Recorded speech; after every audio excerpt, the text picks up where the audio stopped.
You are born while Bohemian Rhapsody plays in the delivery room, not because anyone planned it. It is just what was on.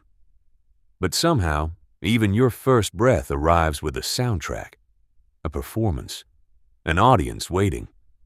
Because that is the world you are entering, one where nothing, not even the moment you take your first lungful of air, will ever belong entirely to you. Your name is chosen by Anna Wintour and Pharrell Williams. The most powerful fashion editor on earth and a Grammy-winning producer helped name you before you ever opened your eyes. CBS News describes you and Prince George as the two most famous babies on the planet. You are 4 days old. You have done nothing, said nothing, chosen nothing, and 300 million people already have an opinion about you. You didn't choose any of this, but it already chose you. Part 1. The machine you are born into. Your mother is not just famous, she is a phenomenon. Kim Kardashian built an empire from humiliation, from a leaked tape the world laughed at, from a reality show critics dismissed as worthless, from sheer relentless will and a terrifying understanding of how attention works. She did not inherit this. She built it. Brick by brick, camera by camera, headline by headline. By the time you arrive, she has 150 million followers. By the time you can read, that number has doubled. Her face is a business. Her relationships are content. Her pain is a storyline. And now, whether she means it this way or not, so are you. You appear on Keeping Up with the Kardashians before you can walk. At 5 years old, your face is on the cover of Women's Wear Daily. Your birth certificate is leaked by TMZ before your parents even announce your name. The first document that ever existed with your name on it, the most private thing a person owns, is published on the internet before your mother leaves the hospital.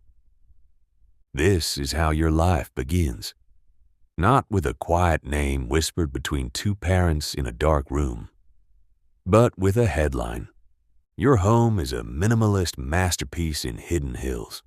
White walls, concrete floors, not a single color out of place. Your mother spent millions making it look like a museum crossed with a monastery. It is stunning. It is also, for a child, a deeply strange place to exist. You cannot draw on the walls. You cannot leave toys scattered across the floor. Beauty in your house is not an accident. It is a full-time job maintained by people whose entire purpose is to make sure everything looks exactly right. Because in your family, everything must always look exactly right. Part 2. Two worlds, zero ground. Your father is Kanye West. In a simpler life, that sentence would just mean your dad makes music. Extraordinary, generation-defining music. He is a genius in the truest and most uncomfortable sense of that word. A man who hears things before anyone else and cannot always control what comes out when the feeling gets too big for his chest. But your father is also a man at war with himself in ways that spill onto everyone around him. By the time you are 8, your parents are separated. By 9, they are divorced. And it does not happen quietly the way most family pain is supposed to happen.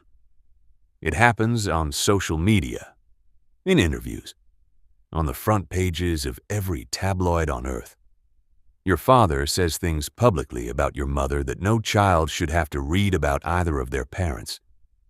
Your mother responds in the only language the world has given her. Carefully, through cameras, through statements, through the controlled performance of dignity. And you are 12 years old, sitting somewhere between those two worlds. You love them both. That is the part nobody talks about. You love them both completely, and that love has nowhere clean to land. You cannot choose a side because they are not sides to you.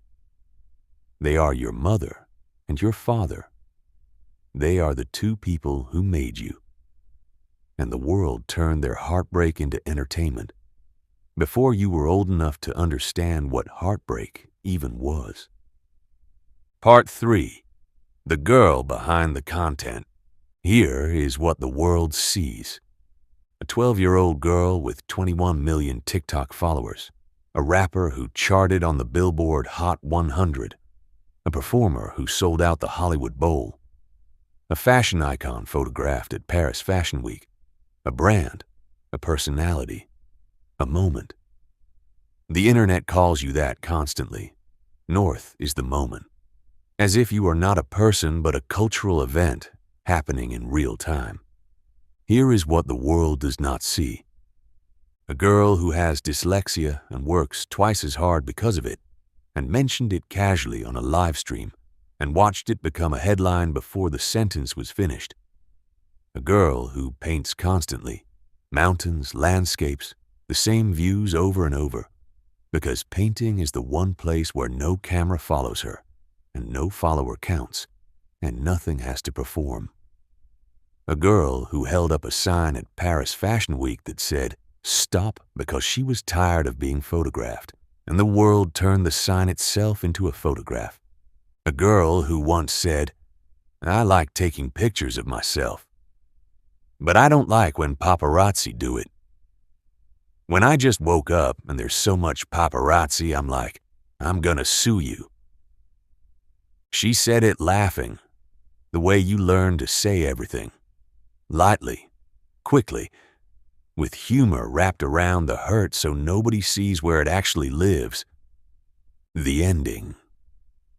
Somewhere underneath the Billboard charts and the TikTok millions and the Hollywood Bowl spotlights and the Paris Fashion Week front rows, there is just a girl. A girl who was named before she was born by people her parents wanted to impress. A girl whose birth certificate was leaked before her mother left the hospital. A girl who grew up watching her parents' love story become the world's most public divorce. A girl who painted mountains over and over because the mountains never asked anything of her. She did not choose this life. She was handed a role before she could speak and has been performing it ever since.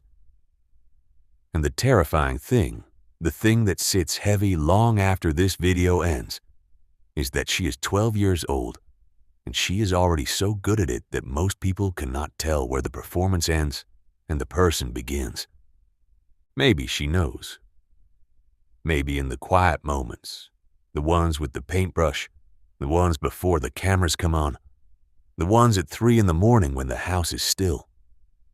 Maybe in those moments she knows exactly who she is without all of it. You hope so, because behind every famous name is a human being who never asked to be famous, and behind this one is a little girl who deserves at least one morning where the world does not watch. Just one.